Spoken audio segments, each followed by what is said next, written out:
इस वीडियो में मैं बात करने वाला हूं कि सिर्फ और सिर्फ आवेदन संख्या या प्रमाण पत्र संख्या जिसे आप सर्टिफिकेट नंबर बोल सकते हैं। और यहां पे जैसे कि देख सकते हैं कुछ सर्टिफिकेट नंबर का हमने यहां पे जो है कुछ इस तरीक़ा से लगाया हुआ है। सिर्फ और सिर्फ सर्टिफिकेट नंबर को देखना है और आपको ये बताना है कि ये जो सर्टिफिकेट ऊपर वाला नंबर है ये कौन सा प्रमाण पत्र का है, जाति का है या आय का है या निवास का है, चरित्र का है, ओबीसी का है, एनसीएल का है, ईडब्ल्यूएस का है।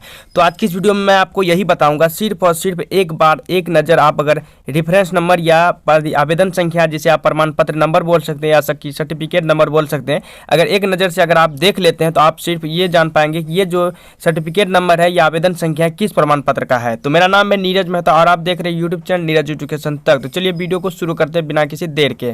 तो चलिए यहाँ पे सबसे पहले हम आपको यहाँ पे बताना चाहेंगे कि जैसे कि आप सब जानते ही होंगे कि बिहार में जो है जाति, आय और निवास, ओबीसी, एनसीए ये सारा चीज़ ऑनलाइन जो आवेदन होता है और इसका जो भी डेट होता है उस डेट के अंदर में जो आपको मिल जाता है, ठीक है ना। और इसमें जो भी डॉक्यूमेंट जो आधार थी प्रूफ के तौर पे ज़्यादातर आधार नंबर ही लगाया जाता है। आप चाहे तो पेन या फिर वोटर आईडी भी लगा सकते हैं। जब आप ऑनलाइन आवेदन करते हैं, सबमिट करते हैं, तो आपके पास एक रिसीविंग मिलता होगा। रिसीविंग के जो है आवेदन संख्या आपको जो कुछ इस तरह से देखने को मिल जाता होगा। यहाँ पे जो रिसीविंग में आपका लिखा हुआ होता होगा आवेदन संख्या और नीचा में यहाँ पे देख सकेंगे आवेदन नंबर। जब आप डाउनलोड करेंगे तो डाउनलोड करने के लिए आपको ये आवेदन नंबर क्या ज़रूरत पड़ता है और नाम का ज़रूरत पड़ता है और आवेदन नंबर के माध्यम से ही जो है आप सर्टिफिकेट को डाउनलोड कर पाते हैं। आवेदन नंबर, आवेदन संख्या देख सकते हैं और यहाँ पे आवेदन संख्या और सर्टिफिकेट बनने के बाद जो आपका प्रमाण पत्र नंबर होगा, प्रमाण पत्र संख्या जो होगा यानी कि रेफरेंस नंबर और उसके बाद सर्टिफिकेट नंबर दोनों क्या होता है, सेम होता है। अभी का आवेदन संख्या और बाद में जब आपका बन जाएगा तो ये दोनों क्या होगा, आपका सेम रहेगा। तो अब चलिए बात कर लेते हैं कि सिर्फ और सिर्फ देख करके ये कैसे पहचान पाएंगे कि आपका जो है ये जो है कौन सा सर्टिफिकेट का रेफरेंस नंबर है यानी कि आवेदन संख्या है। तो जैसे कि आप सब जो स्क्रीन पे यहाँ पे देख सकते होंगे सभी प्रमाण पत्र का जो इंग्लिश नाम यहाँ पे हमने लिख के रखा है। जैसे कि जाति को क्या बोला जाता है, आय को, निवास को, चरित्र को, ओबीसी को, एनसीएल को और ईडब्ल्यूएस को क्या बोला जाता है। तो सबसे पहले हम इसको जानेंगे, उसी के बाद ही जो है ना आवेदन संख्या को देख करके आप एक नज़र में पहचान पाएंगे ये जो है आवेदन संख्या जो किसका है, जाति का, आय का या निवास का, किसी और का प्रमाण पत्र का है। तो सबसे पहले यहाँ पे हम देखेंगे कि जाति को इंग्लिश में देखेंगे कि जाति को इंग्लिश में कास्ट सर्टिफिकेट बोला जाता है और इसे शॉर्ट कोड में सीसी लिखा जाता है। सी से कास्ट, सी से सर्टिफिकेट यानी कि अंतिम में जो सबका सी लिखा हुआ होगा, सी से सर्टिफिकेट, ठीक है। आय को जो है इनकम बोला जाता है इसलिए इनकम सर्टिफिकेट यानी कि आई से इनकम, सी से सर्टिफिकेट हो गया इसका। निवास को बोला जाता है रेसिडेंस और सर्टिफिकेट, तो आर से हो गया रेसिडेंस और सी से हो गया सर्टिफिकेट। करेक्टर को यानी कि चरित्र प्रमाण पत्र को बोला जाता है करेक्टर सर्टिफिकेट। करेक्टर को यानी कि सी एस से करेक्टर हो गया, अगर सी रखेगा तो फिर कास्ट बन जाएगा इसलिए यहाँ पे सी एस से करेक्टर हो गया, सी से सर्टिफिकेट हो गया। उसके बाद ओबीसी, अगर ओबीसी आप बनाएंगे तो उसमें आपका ओबीसी लिखा हुआ आएगा, ओबीसी सर्टिफिकेट। इसका शॉर्ट कोड में अंतिम में ओबीसी के अंतिम में एक डबल जो है सी जुड़ जाएगा, ठीक। एनसीएल में भी अगर आप बनाएंगे तो एनसीएल आपका यहाँ पे लिखा हुआ आ जाएगा, अंतिम में सी आ जाएगा यानी कि सी से सर्टिफिकेट। उसके बाद अगर ईडब्ल्यूएस बनाते हैं तो उसमें भी ईडब्ल्यूएस लिखा हुआ आएगा और उसके बाद यहाँ पे अंतिम में जो सी लिखा हुआ आएगा। तो यहाँ पे सबसे पहले ये जान लेते हैं कि ओबीसी का मतलब होता है अदर बैकवर्ड क्लास, ठीक।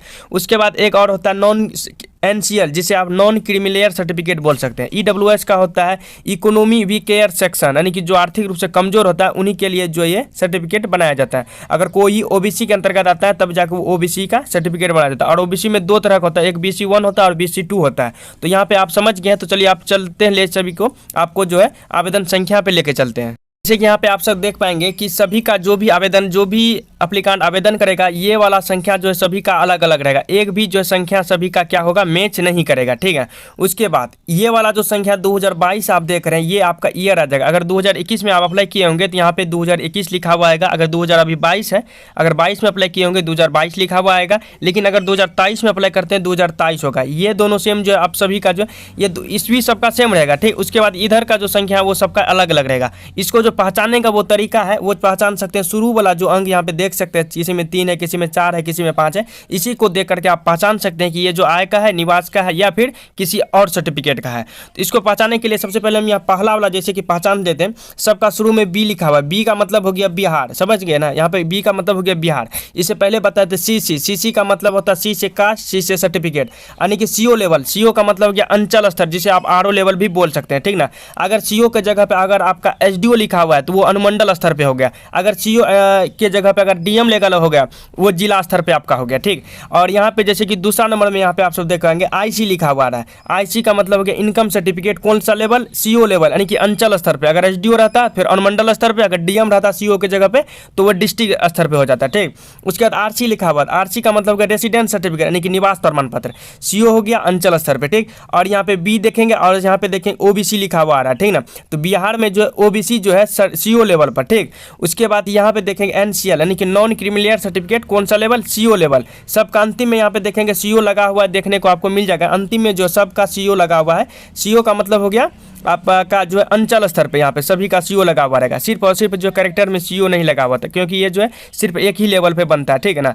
तो यहाँ पे आप समझ गए होंगे, सीसी हो गया आपका कास्ट सर्टिफिकेट, आईसी हो गया इनकम सर्टिफिकेट, आरसी हो गया रेसिडेंट सर्टिफिकेट, ओबीसी मतलब ओबीसी सर्टिफिकेट आपका हो गया। अगर ओबीसी लिखा हुआ इस तरह से आता है तो ये जो ओबीसी बना वो सेंट्रल लेवल पे ओबीसी बन गया। अगर एनसीएल लिखा हुआ आ रहा है तो ये भी ओबीसी ही है, लेकिन ये जो ओबीसी हुआ ये आपका राज्य स्तर पे हुआ, स्टेट लेवल पे हुआ, ठीक। अगर ईडब्ल्यूएस लिखा हुआ आ रहा है तो ये तो ईडब्ल्यूएस सर्टिफिकेट हुआ। अगर बिहार सीएचसी लिखा हुआ आ रहा है तो इसका मतलब हो गया ये वाला जो सेक्शन यहाँ पे देख रहे हैं नीचे की तरफ, 20 हो गया बिहार, सीएचसी हो गया करेक्टर, सीएस हो गया सर्टिफिकेट, बिहार करेक्टर सर्टिफिकेट हो गया। तो इस तरीके से आप समझ गए होंगे कि आप अब जो है कोई भी सर्टिफिकेट का जो है ये वाला शुरू वाला जो है नंबर देख करके आप ये पहचान लेंगे ये जो कौन सा सर्टिफिकेट है। तो इसलिए ये वीडियो बनाए, क्योंकि कमेंट में भी बहुत ज़्यादा आ रहा था कि भाई जो है मेरा सर्टिफिकेट बनाया हुआ है और नंबर भी है मेरे पास, लेकिन इसमें जो है मैसेज में नंबर है, लेकिन हम ये नहीं जान पाते हैं कि ये जो नंबर है कौन सा सर्टिफिकेट का है, कास्ट का है, इनकम का है, रेसिडेंस का, या कि कौन सा सर्टिफिकेट का है। तो आई होप कि ये वीडियो आप सबको पसंद आया होगा। वीडियो के अंत तक देखने के लिए थैंक यू सो मच। मिलते हैं नेक्स्ट वीडियो में, तब तक के लिए जय हिंद और जय भारत।